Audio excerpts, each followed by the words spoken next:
Subscribe करें और bell दबाएं ताकि कोई खबर रह न जाए।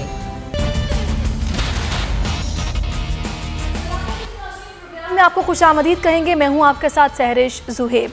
आज प्रोग्राम में हम बात करेंगे, आज सुबह कराची में दहशतगर्दों ने एक हमला किया जिसको ज़बरदस्त तरीके से नाकाम बनाया गया। जो रैपिड रिस्पांस फोर्स के एहलकार थे उन्होंने बर वक्त कार्रवाई की, सिक्योरिटी एहलकारों ने बर वक्त कार्रवाई की और दहशतगर्दों के जो अज़ाइम थे उन्हें नाकाम बना दिया गया। और इसके साथ साथ कौमी असम्बली के इजलास का अहवाल भी आपको बताएंगे जहाँ पर फाइनेंस बिल आज मंजूर हो गया। कुछ क्रिकेट की भी बात होगी, लेकिन सबसे पहले मैं चाहूँगी कि कुछ बात करूँ आज पाकिस्तान स्टॉक एक्सचेंज में जो गोलियों की तड़तड़ाहट सुनी गई। चारों दहशतगर्दों ने नापाक अज़ाइम उनके जो कि नाकाम बनाए गए दाखिल होने की कोशिश की, लेकिन अक़बी दरवाजे पर ही उन्हें मुज़ाहमत का सामना करना पड़ा। भारी हथियारों से ये लोग लैस थे, इनके पास खाने पीने का सामान भी था। इन्होंने कुछ देर वहाँ पर गुजारने की प्लानिंग की हुई थी, लेकिन इस सारी प्लानिंग में वो नाकाम हो गए। जिसके बाद एक प्रेस ब्रीफिंग भी दी गई है जिसमें इनकी उम्रें बताई गई हैं और BLA मजीद ग्रुप ने इस हमले की जिम्मेदारी भी कबूल कर ली है। ये कहा गया है कि भारतीय जो एजेंसी है रॉ, उसको कराची का अमन अच्छा नहीं लग रहा और उनकी फ्रस्ट्रेशन सामने आ रही है। इस सारी सूरत हाल पर बात करेंगे। हमारे मेहमान भी हमारे साथ मौजूद होंगे। सबसे पहले डिप्टी ब्यूरो चीफ बोल न्यूज़ शुएब बन्नी हमारे साथ हैं, उनसे बात करते हैं। शुएब बन्नी, CCTV फुटेज भी बोल को मौसूल हो गई है, आगाह कीजिएगा क्या ये प्लानिंग थी, किस तरह इस प्लानिंग को नाकाम बनाया गया? जी सहरीश, कराची जो पाकिस्तान स्टॉक एक्सचेंज है जो कि IH चंडीगढ़ रोड की मसरूफ तरीन शाहराह पे कायम है, यहाँ पे सुबह 10:02 पे बताया गया है DG रेंजर्स की जानिब से कि चार दहशतगर्दों ने गाड़ी में सवार होकर जदीद असलहे के साथ दाखिल होने की कोशिश की और इनका तर्ज वही था जिस तरह माजी में हमने देखा था कि चीनी कौंसिल खाने पे हमला किया गया था। वो दहशतगर्द भी एक गाड़ी में सवार होकर आए थे, उनके पास भी दस्ती बम थे, इसी तरह के किट बैग्स थे जो कि उन्होंने अपने कंधों पर टांगे हुए थे। इसके साथ साथ उनके पास भी वही सामान था जो मेडिकल का सामान होता है, चने वगैरह, खाने पीने की अशिया और इसके साथ साथ मुख्तलिफ इक़साम के बड़े हथियार। ये बड़े हथियार देखें, IH चंडीगढ़ रोड एक बड़ी सड़क है, अहम सड़क है, वहां तक दहशतगर्दों का पहुंचना बिल्कुल एक सवालिया निशान है। लेकिन जिस तरह से दहशतगर्द वहां दाखिल हुए, उन्होंने स्ट्रेट फायरिंग करी तो पहले ही जो चेक पोस्ट थी, क्योंकि पाकिस्तान स्टॉक एक्सचेंज पर हमले के हवाले से हसास इदारे पहले से एक थ्रेट अलर्ट जारी कर चुके थे जो कि रमजानुल मुबारक से कबल ही जारी किया गया था और उसी के पेश नजर सिक्योरिटी इनहांस की गई थी। आज जो सिक्योरिटी इनहांस की गई थी, अल्लाह का शुक्र है कि उसी सिक्योरिटी इनहांसमेंट की वजह से पाकिस्तान स्टॉक एक्सचेंज बड़ी तबाही से बच गया और वहाँ ज्यादा जानी नुकसान नहीं हुआ।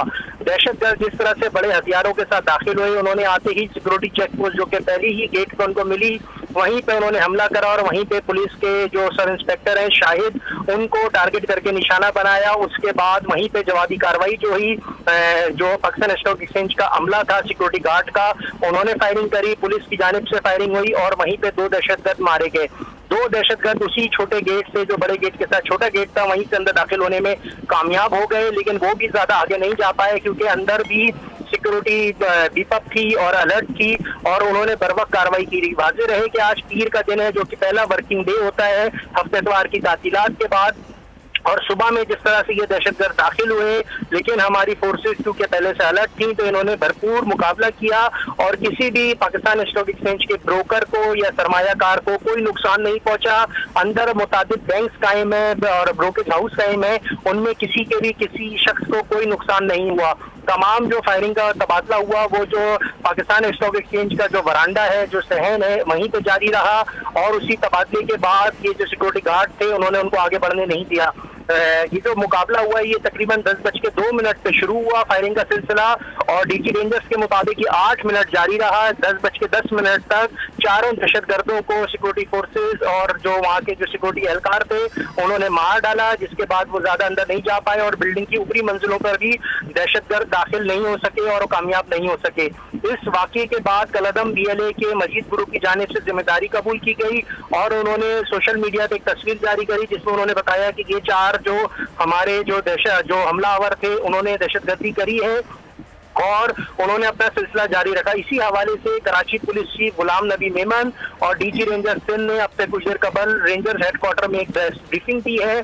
पुरहुजूम प्रेस ब्रीफिंग में उन्होंने कहा कि ये जो खुफिया एजेंसीज हैं जैसे कि भारत की रॉ, उनके स्लीपर सेल्स मौजूद हैं, वो लोगों को इस्तेमाल करते हैं सहूलतकारी में, और वही पाकिस्तान में अमन कायम नहीं होना देना चाहते और वो हमारी मईशत को नुकसान पहुंचाना चाहते हैं। जिस तरह से पाकिस्तान स्टॉक एक्सचेंज को आज नुकसान पहुंचाने की कोशिश की गई, इसका वाज़ेह पैगाम था कि सरमायाकार खौफजदा हो और पाकिस्तान स्टॉक एक्सचेंज में अपना पैसा ना लगाएं जिससे पाकिस्तान की मईशत को नुकसान हो। लेकिन अच्छी बात यह हुई कि पाकिस्तान स्टॉक एक्सचेंज जो है आज भी उसमें मुस्बित रुझान देखने में आया, ट्रेडिंग का सिलसिला जारी रहा, वो नहीं रुका और सरमायाकारों ने अपना पैसा लगाया। इसके बाद जो है इस वक्त तफ्तीश का सिलसिला जारी है। जाए वक्वा की फोटोग्राफी की जा रही है, जो दहशतगर्द मारे गए हैं उनके फिंगरप्रिंट्स वगैरह लिए गए हैं, उनकी शनाख्त का सिलसिला जारी है, बायोमेट्रिक्स वगैरह लिए गए हैं। जो गाड़ी दहशतगर्दी में इस्तेमाल हुई है उसका पूरा फॉरेंसिक टेस्ट करवाया गया है, उसको बम विस्फोट स्पॉट से क्लियर करवाया गया है, क्योंकि दहशतगर्दों ने ग्रेनेड वगैरह लेकर आए जो इब्तिदा में खतरा था कि इस गाड़ी में भी कोई धमाका खेज मवाद ना हो। तमाम उस गाड़ी को क्लियर कर लिया गया है जी। वाजे रहे कि पुलिस एहलकारों की और सिक्योरिटी गार्ड्स की जो बरवक्त कार्रवाई है उसमें आज पाकिस्तान स्टॉक एक्सचेंज में बड़ा नुकसान होने से बचा लिया है जी। ठीक है, बहुत शुक्रिया शुएब बरनी, आपने हमें तमाम तर सूरत हाल बताई है। इसी पर हम बात करेंगे। इस वक्त सीनियर एनालिस्ट है पीजे मीर साहब, वो भी हमें ज्वाइन कर चुके हैं। पीजे मीर साहब, बहुत शुक्रिया आपके वक्त का। सर, अब इस सारी सूरत हाल में जो कुछ भी हुआ है इस पर तो हम बात कर ही रहे हैं, मैं आपसे भी बात करूंगी, लेकिन सबसे तशवीशनाक बात है वो स्लीपर सेल्स की मौजूदगी है, जो कि आज अभी ये न्यूज़ ब्रीफिंग प्रेस ब्रीफिंग दी गई है, उसमें उन्होंने कहा है कि स्लीपर सेल्स की जो मुआवनत है उसके बगैर इस तरह का हमला मुमकिन ही नहीं था। तो ये तो बड़ी तशवीश की बात है कि एक मुआशी हब जैसा शहर जिसमें स्लीपर सेल्स मौजूद हैं। ये मैं आपको बताऊं कि स्लीपर सेल्स हर मुल्क के होते हैं, पूरी दुनिया में होते हैं, और जब भी चाहते हैं जो आपका जो दुश्मन होता है उसको वो एक्टिवेट कर देता है। ये जो आप देखो कि स्टॉक एक्सचेंज पे अटैक करने का क्या मकसद क्या है, आपका सिर्फ यही मकसद है पब्लिक अटेंशन, दुनिया के आगे आप पाकिस्तान को डिग्रेड करने का, एक आप कह लो उसी नैरेटिव में ले जाओ कि जी हम टेररिज्म को बड़ा प्रोपोगेट करते हैं। ये सारा इसके पीछे अगर बीएलए है तो बीएलए को फंड कौन कर रहा है? नेचुरली रॉ कर रही है। अगर रॉ कर रही है तो अब आपको देखें ना, ये डेवलपिंग स्टोरी है। अभी इसके अंदर हमारी जो इन्वेस्टिगेशन एजेंसीज हैं ये सारी इन्वेस्टिगेशन करेंगी और जितना भी इसका जो आप कह लो कि जो मवाद निकलेगा हमारे सामने आ जाएगा probably in a few days time. But in the mean time आपने जिक्सॉ पजल को आपने जोड़ना है। सबसे पहले फायदा किसको है, बदनामी किसकी है, हमारी। फायदा किसको है, हिंदुस्तान का। इसका एक गंदा अटेम्प्ट हो गया लद्दाख के अंदर, अब वो मुख्तलिफ किस्म के टैक्टिक्स इस्तेमाल करेगा। आज इसने कराची में किया, कल ये इस्लामाबाद और लाहौर और दीगर ऐसे शहरों में भी करेगा। क्यों? इसका काम है करना। ये फिर अपने पुराने उसी मोडस ऑपरेंडी पे आ गए हैं, जहां इनको मार पड़ती है कहीं और से, ये कहीं और ये एक ऑपरेशन। ठीक है, तो ये चीज़ है। कुछ रोज पहले कराची में दस्ती बम हमले हुए थे और वहाँ पर यही वाजे हुआ कि इन्होंने पुलिस की गाड़ी को या रेंजर्स की गाड़ी को निशाना बनाया। तो क्या फिर ये कराची के अमन के दुश्मन फिर से रीग्रुप होने की कोशिश कर रहे हैं? ये कोशिश ये बता रहे हैं कि पाकिस्तान के अंदर ही डिसिडेंसी है। हालांकि पाकिस्तान के अंदर डिसिडेंसी कोई भी नहीं है। आप देख लो कि कहाँ आपको हर जगह पाकिस्तान में अमन नजर आ रहा है आफ्टर दी जो आपके टेररिस्ट चले गए। आज तो आप बताएं इससे बड़ी क्या स्टोरी है कि रशिया फंड कर रहा था ये तालिबान को अगेंस्ट दी अमेरिकन। ये इतनी बड़ी स्टोरी आज निकली है, आप देखोगे कि अगले 2 दिन के अंदर ये क्या होगा। तो यही चीज हिंदुस्तान भी ये क्या कर रहा है, ये अमेरिका की एक प्रॉक्सी आप कह लो कि एक जंग हमारे साथ लड़ रहा है। इसकी हिम्मत तो है नहीं कि ऑल आउट हमारे साथ आके बात करे मिलिटरीली। सो ये अब सबवर्सिव एक्टिविटीज करेगा। इसी तरीके से ये एक आप कह लो कि छोटे छोटे पॉकेट्स बनाएगा densely populated cities of Pakistan के जहां सबवर्सिव एक्टिविटीज करेगा। अब सवाल यहाँ उठता है कि एक तो हमें चाहिए बहैसियत पाकिस्तानी कि यार अब तो यूनाइट हो जाओ, कि कब तक यूनाइट नहीं होगे। अगर आपको किसी किस्म का कोई सस्पिशियस एलिमेंट मिलता है आप इमीडिएटली करो। अब देखो ना, ये जो आपके चैनल ने जो बड़ी एक्सक्लूसिव फुटेज दिखाई है, इसके अगर हमें ये पहले किसी ने तो साइट किया होगा कि एक हाथ में गन लेके फिर रहा है, एक बैकअप उसने रखी हुई है, तो किसी ने तो देखा होगा ना उसको। तो अगर देखा है तो उसको चाहिए था इमीडिएटली 15 या पुलिस के, बिल्कुल आप ठीक कह रहे हैं, इमीडिएटली एक्शन लिया जाता। आप हमारे साथ रहिएगा पीजे मीर साहब, इस वक्त मारूफ बिजनेसमैन है अकील करीम डेडी साहब, वो भी हमें ज्वाइन कर चुके हैं। अकील साहब, ये जो सारा कुछ आज हुआ है, सुबह सवेरे जो हमला किया गया, आपके ख्याल में क्या मैसेज देने की कोशिश की गई है? देखें, आज का हमला जो मैसेज है, आपने देखा होगा कि चाइना बॉर्डर पे इंडिया ने कुछ गड़बड़ करने की कोशिश की थी और चाइना ने उनको मार भगाया जी। इसके बाद जाहिर बात है उनमें इतनी जरूरत नहीं थी कि वो उस तरफ जा सकते। पाकिस्तान स्टॉक एक्सचेंज पे जो अटैक करने का मतलब था सीधी, क्योंकि पाकिस्तान स्टॉक एक्सचेंज में मेजोरिटी पार्टनर है चाइना, तो ये अटैक उसी की कड़ी लगी और इसको करवाने वाला हिंदुस्तान है। हिंदुस्तान पाकिस्तान के पीस को कभी भी पसंद नहीं करता। अब उसकी जरूरत नहीं थी कि वो चाइना से डायरेक्ट निपटे, उसने वाया चाइना को अटैक करने की कोशिश की। हम सलूट करते हैं अपनी सिक्योरिटी फोर्सेस को पे, पुलिस पे, रेंजर्स पे और सिक्योरिटी गार्ड पे कि इनके हमले को कंप्लीट नाकाम बना दिया। और ये बहुत बड़ी वारदात थी। उनका मकसद था कि पाकिस्तान की बिजनेस कम्युनिटी, पाकिस्तान के स्टॉक ब्रोकर और पाकिस्तान की स्टॉक एक्सचेंज की मैनेजमेंट और चाइनीज को यरगमाल बनाए, क्योंकि ये सारे लोग स्टॉक एक्सचेंज में मौजूद होते हैं और 4-5 हजार लोग बिल्डिंग के अंदर होते हैं और इतनी बड़ी तादाद में एमुनेशन लेके ये आए थे। इनके पास खाने पीने की अशिया भी वाफिर मिकदार में थी और हमारी सिक्योरिटी फोर्स ने उनको शुरू में ही हमारे भी 2-3 बंदे शहीद हुए पुलिस के, सिक्योरिटी गार्ड के, लेकिन 2 बंदे उन्होंने इंटरेस्ट पे ही गिरा दिए थे। उसके बाद वो अंदर आए और दोनों बंदे, तीसरा बंदा मेरे ख्याल से जो हैंड ग्रेनेड मारने की कोशिश में, वो उसके हाथ में फट गया और चौथे से ऊपर से स्नाइपर ने फायर करके खत्म किया। मैं कहता हूं कि सिक्योरिटी फोर्स की हम जितनी तारीफ करें कम है। और सबसे बड़ी बात कि पाकिस्तान स्टॉक एक्सचेंज की ट्रेडिंग जारी रही, 1 मिनट के लिए भी ट्रेडिंग नहीं रुकी। इन्होंने दुनिया को ये मैसेज देने की कोशिश की कि पाकिस्तान की स्टॉक बंद हो गई या बंद होने की ख्वाहिश भी पूरी नहीं हुई। और सबसे बड़ी बात कि जो लोग बैठे हुए थे, बिजनेसमैन स्टॉक एक्सचेंज में काम करते हैं, उनमें कोई पैनिक नहीं था। वो बिल्कुल मुतमईन बैठे थे, उनको अपनी सिक्योरिटी फोर्स पे पूरा भरोसा था। और मैं समझता हूं कि इसी तरह हम आपस में इत्तेहाद रखेंगे, हमारी कामयाबी होगी। इंडिया मुसलसल कोशिश कर रहा है, क्योंकि जब तालिबान की सेटलमेंट हुई है तो जाहिर बात है कि इंडिया के पेट में दर्द हुआ है। बलूचिस्तान में जो आपने देखा कि रैपिड रिस्पांस फोर्स के एहलकार जिन्होंने बड़ा हाजिर दिमागी से काम लिया और बड़ी बहादुरी का मुजाहरा किया, आप लोग जाहिर सी बात है ताजिर बरादरी हैं, आप लोग इनके लिए कुछ करेंगे क्या? इनको कोई इनाम देंगे अपनी तरफ से? डेफिनेट, क्योंकि जो पुलिस की खिदमत है अनबिलीवेबल है। जिस तरीके से उन्होंने सामना किया है, हम समझते हैं कि हमारी पुलिस में अब ये कैपेबिलिटी आ गई है कि इस मुश्किल टाइम को हैंडल करने में कामयाब हो सकती है। और मैं समझता हूँ कि डेफिनेट जो लोग शहीद हुए हैं उनके साथ हम लोग सब खड़े रहेंगे और उनकी फैमिलीज की भी डेफिनेट मदद की जाएगी। और गवर्नमेंट ने भी काफी सराहा है इनकी काविशों को। मैं समझता हूँ कि पूरा पाकिस्तान उनको कदर की नजर से भी देखेगा और इनके लिए जो कुछ हो सकता है हम जरूर करेंगे। अच्छा, दूसरा हमें थोड़ा सा जरा अलर्ट होने की भी जरूरत है। जाहिर सी बात है कराची के अमन की फजा को बहाल रखने के लिए हमारे जो सिक्योरिटी एहलकार हैं उन्होंने कुर्बानियां दी हैं। तो ये जो एक नई वेव हमने देखी है कि पहले दस्ती बम हमला वैसे किया गया, फिर स्टॉक एक्सचेंज की इमारत पर हमला किया गया, तो उस फजा को बहाल रखने के लिए अब हमें फिर से कुछ जरूरत से ज्यादा अलर्ट होने की जरूरत है। देखिए, हम समझते हैं हम अलर्ट थे जिसकी वजह से वो नाकाम हुआ है। तो हम ये तो यकीन से कह सकते हैं हमारी सिक्योरिटी फोर्स बिल्कुल अलर्ट है और वाकई मैं समझता हूँ कि इनके पास इतनी कैपेसिटी है कि इस दहशतगर्दी का ये मुकाबला कर सकते हैं। और हिंदुस्तान के लिए आज मैं समझता हूँ आज इनका रोने का दिन होना चाहिए, क्योंकि जो इन्होंने अटेम्प्ट की थी, और ये अटेम्प्ट किस पे की? आम आवाम पे, आम बिजनेसमैनों पे। अब इनकी तो इतनी ताकत ही नहीं रही कि सिक्योरिटी फोर्स पे अटैक कर सके। ये तो उन्होंने वो अटैक किया था जो सिविलियन है।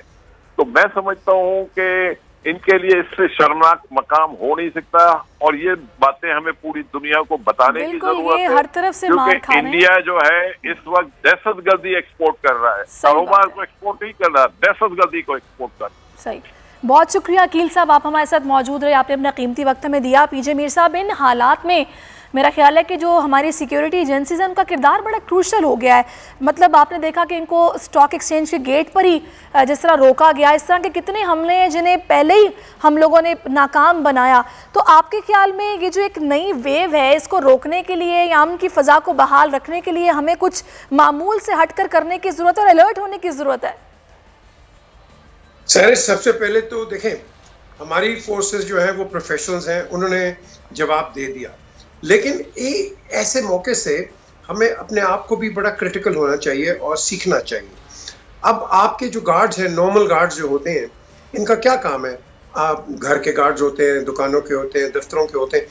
ये मैंने देखा है जो ट्रेंड है, जब आप जाते हैं वहाँ, ये आपसे अस्सलाम वालेकुम और हाथ मिलाते हैं। एक तो SOP बन जाए, कोई गार्ड किसी एरिया में लगा हुआ है, ना उसने सलाम देनी है, ना उसने जवाब देना है, उसने पूछना है किससे मिलना है, कहाँ से आए हो, अपनी आइडेंटिटी दिखाओ जी। जब हम इस प्रोफेशनल लेवल पे आएंगे सहरिश, तब मैं देखता हूँ कि आप बहुत आगे बढ़ जाओगे।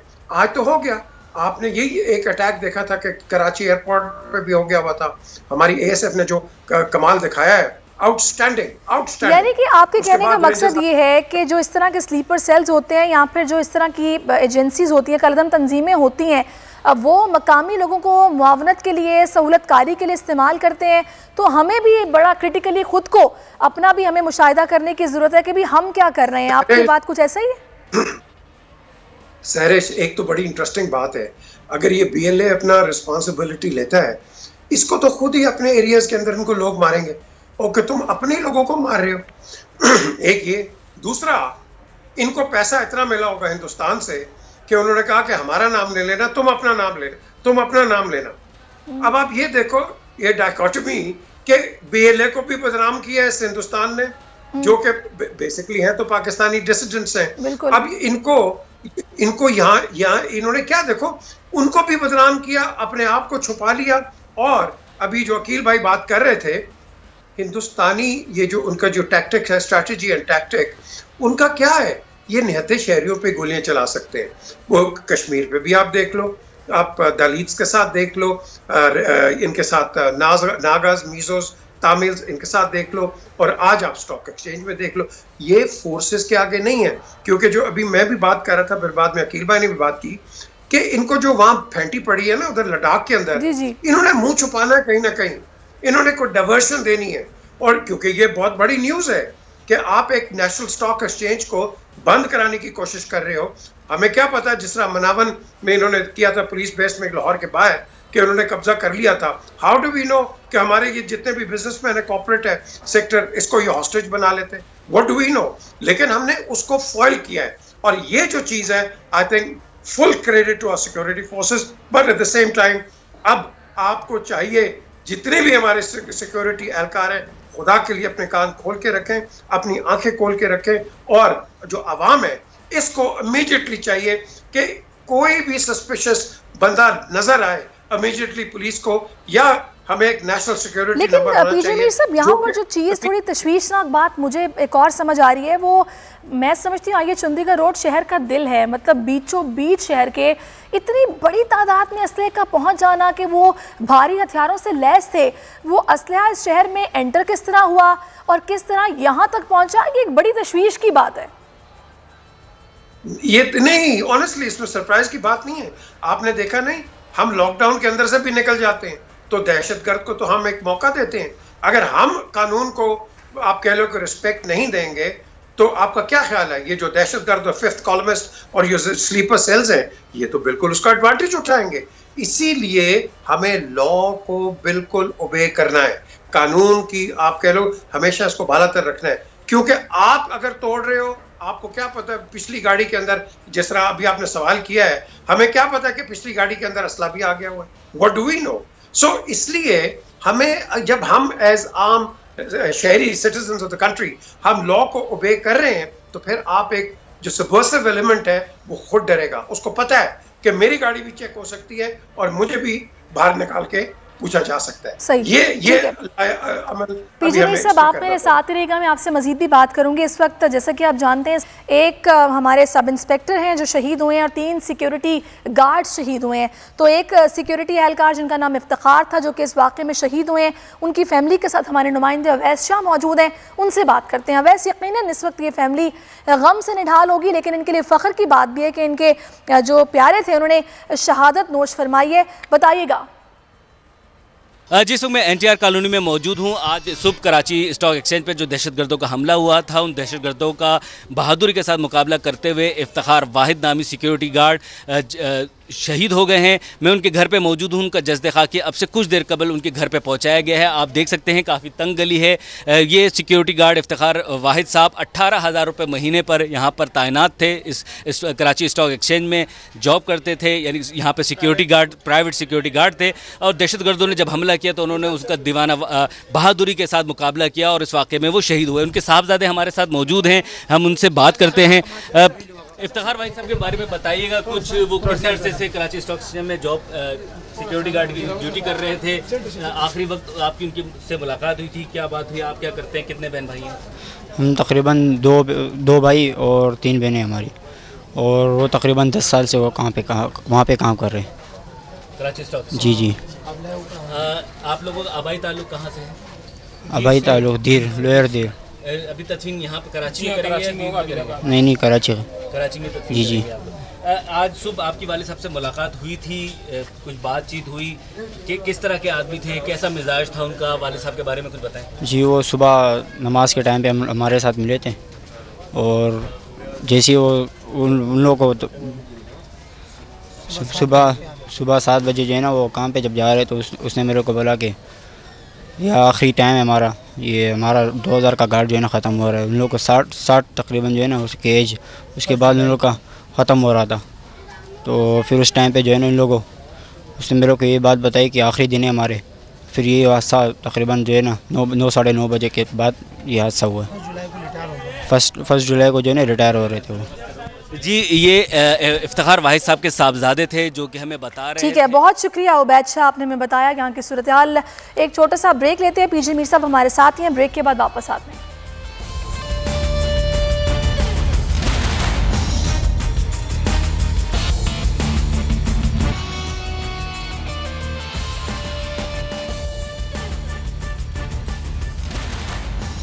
वेलकम बैक नाज़रीन, प्रोग्राम में एक बार फिर से आपको खुशामदीद कहेंगे। तो ये कुछ इस सिचुएशन का भी फ़ायदा उठाने की कोशिश की गई है कि मास्क भी उन्होंने पहन रखे हैं कि कुछ ऐसी सूरत हाल में हम अंदर जाएंगे जब लोग ऑलरेडी डरे हुए हैं तो उनको मज़ीद डराना आसान होगा।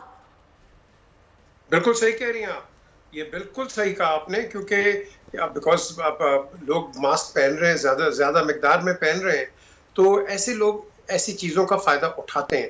कोई भी ऐसी सिचुएशन होती है, जो क्रिमिनल होता है वो हमेशा ऐसी चीज़ों का फ़ायदा उठाता है। लेकिन 2 बात सरिश हमें कहूँगा।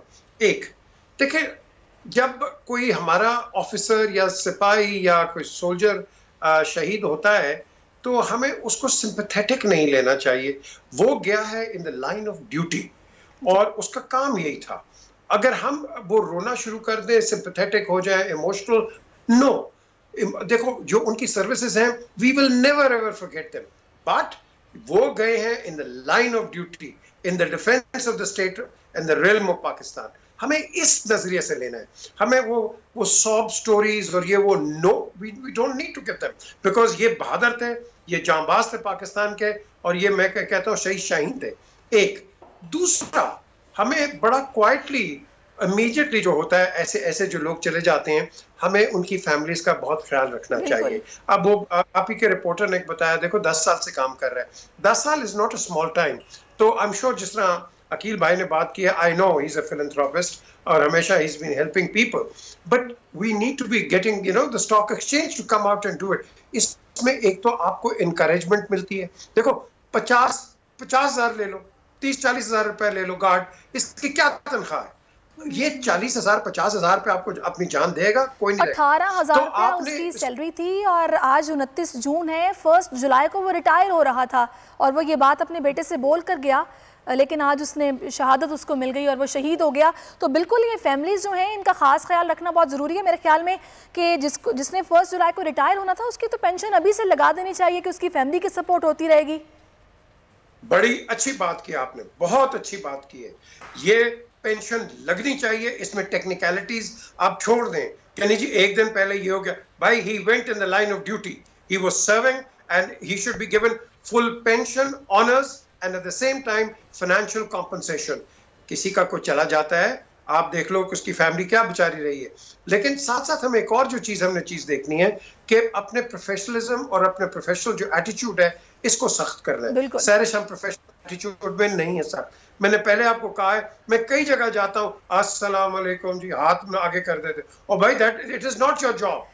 आप कहीं भी चले जाओ। हम चीज़ों को बहुत लाइट लेते हैं। अब आप देखें ना कि पेंडेमिक की सिचुएशन है, लेकिन मैंने कुछ जगहों पे ऐसा भी देखा है कि अगर आपने मास्क नहीं पहना तो आपने गार्ड से बात कर ली, अच्छा चलो भी जाने दो, तो उसने कहा चले भी नेक्स्ट टाइम पहन के आया करें लेकिन आप अभी चले जाएं। ये चीज़ ठीक नहीं है कि एक मतलब बड़ा सीरियस मैटर है, आपको अपने प्रोफेशन को बहुत सीरियस लेना है, कुछ पॉलिसीज़ हैं उनको स्ट्रिक्टली फॉलो करना है। आप ऐसे कैसे कर सकते हैं कि भी आप जाएं कोई बात नहीं, अच्छा चलें आज नहीं कल से ही। हम चीज़ों को जब तक लाइट लेते रहेंगे चीज़ें ख़राब होंगी। बिल्कुल सही बात की है, बिल्कुल सही बात की है। क्योंकि अगर हम इन्हीं चीज़ों पर रिलैक्स हो जाएंगे तो फिर ये जो दुश्मन है ये तो आपके अंदर घुस जाएगा सारा। हमें इस पे बड़ी सख्ती दिखानी चाहिए। आप अमेरिकन एम्बेसी के पास चले जाएं, अच्छा वो आपको गार्ड कहेगा, मेरे साथ हुआ है, मुझे नहीं पता था, मैं एक दूसरी तरफ चला गया, उसने कहा sir move out of here और आई विल शूट यू। बड़ा उसने 2 लफ्ज कहे थे ये मुझे, मूव आउट और आई विल शूट यू। खत्म होगी बात, मैं चला गया। द क्वेश्चन इज ये इनकी कॉशनिंग जो है बड़ी जरूरी है, बहुत जरूरी है। कॉशनिंग के साथ बिल्कुल की ट्रेनिंग बहुत ज़रूरी है। एज़ पर बुक्स चलना चाहिए, एज़ पर पॉलिसीज़ चलना चाहिए, चीज़ों को लाइट। ये पीजे मीर साहब हमारे साथ रहेगा, दौरा इंग्लैंड के हवाले से हम बात करेंगे। एक ब्रेक लेते हैं, ब्रेक के बाद वापस आते हैं।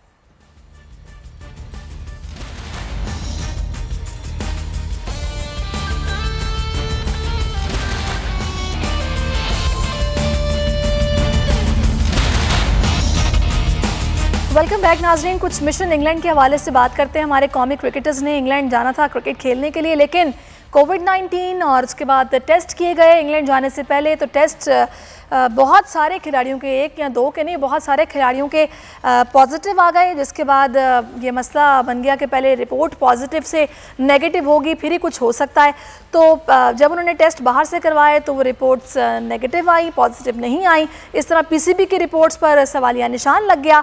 तो इस वक्त हमारी जो स्पोर्ट्स की कॉरेस्पॉन्डेंट्स हैं, इस वक्त नादरा मुश्ताक हमारे साथ मौजूद हैं। नादरा, क्या हुआ ये पहला टेस्ट, फिर दूसरा टेस्ट, फिर तीसरा टेस्ट, ये हो क्या रहा है? ये किस किस का नेगेटिव आया, कौन कौन अभी तक पॉजिटिव है?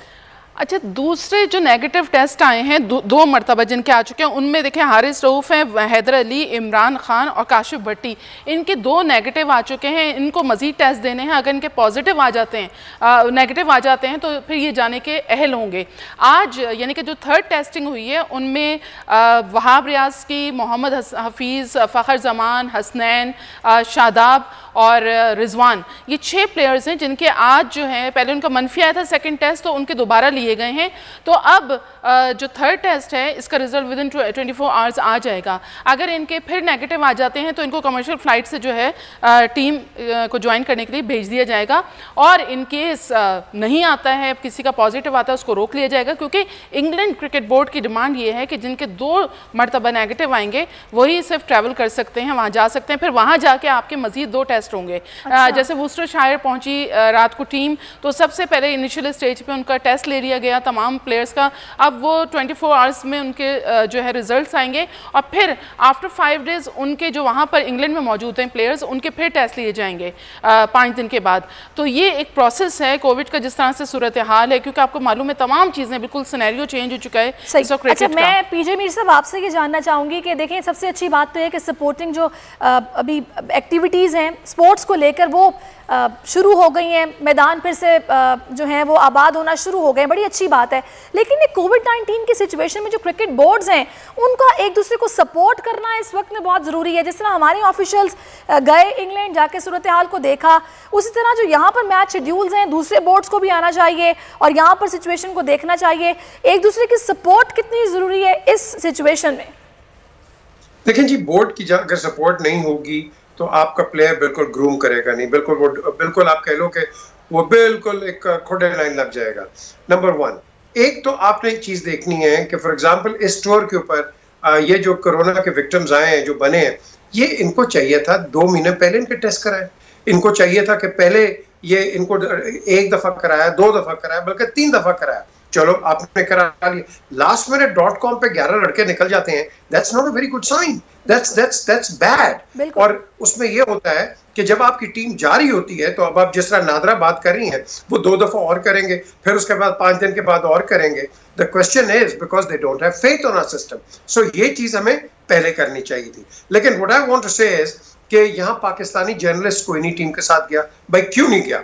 You tell me, I need to have answers कि पाकिस्तानी जर्नलिस्ट क्यों नहीं, जो हमारे स्पोर्ट के जर्नलिस्ट हैं जिनके आंसर्स बिल्कुल देने चाहिए, पीसीबी को बताना चाहिए कि भाई आखिर क्या वजह है, क्यों ऐसा नहीं हुआ, क्या कोऑर्डिनेशन की कमी है, क्या हो रहा है। बहुत शुक्रिया पीजे मीर साहब, नादरा शुक्रिया। इसके साथ ही आपसे इजाजत चाहेंगे, अपना बहुत ख्याल रखिएगा, अल्लाह हाफिज।